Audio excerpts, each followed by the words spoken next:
Do you feel like grunge is an empty word? I mean, there is nothing to it? Yes, yeah, it's an empty word, nothing to it. Nothing to it, nothing to grunge. Nothing to grunge. In some ways, they're the quintessential grunge band.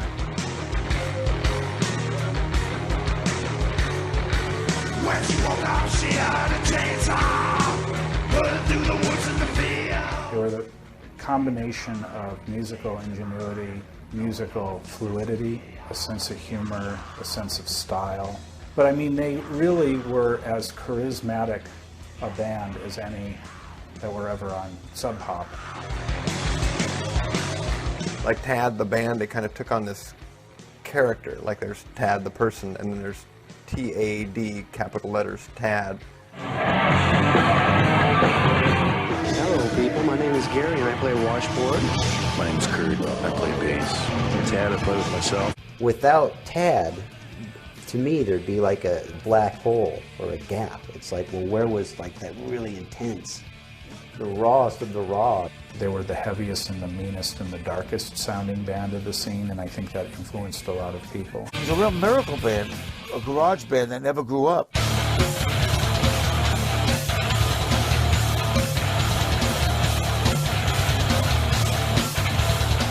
It wasn't just because they were weird looking, it was also because they were a good band.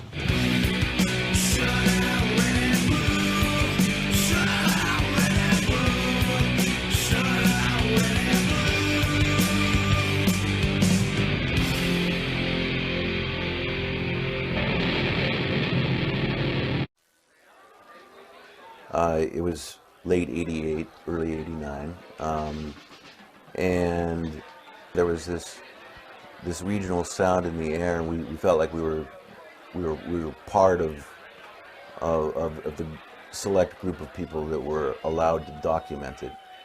There wasn't a lot of, national acts coming through, or like a lot of good indie acts coming through as much as later years. So it was kind of like an isolated area where these people were coming up with music, and they're mostly influencing each other.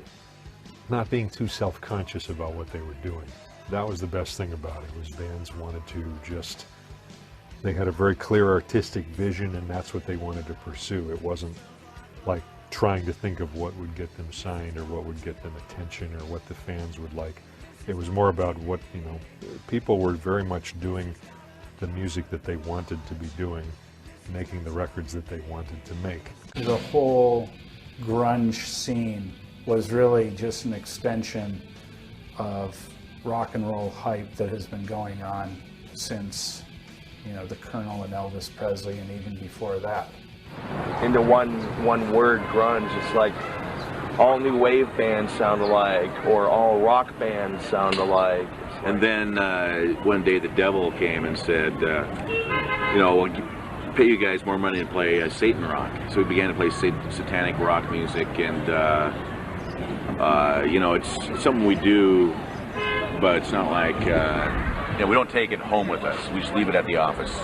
We're here to destroy your hearing. Yeah, TAD was just pretty much balls to the wall kind of angst.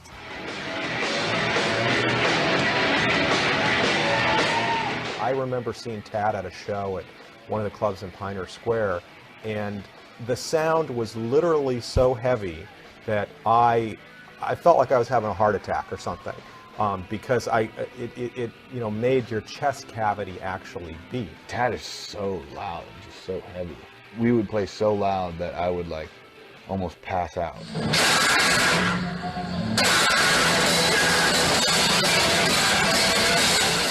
You see a guy that big moving around that much, and there's skinny ass little 18-year-olds that cannot rock that hard.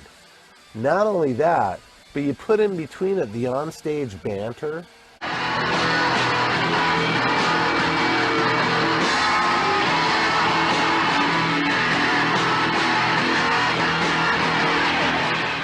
You had Kurt Danielson, who would headbang through the entire set. To see somebody who would do that with such intensity. TAD was this big guy, dwarfing his guitar, and have this huge guy jumping out into a crowd, and the crowd like, "Ah!"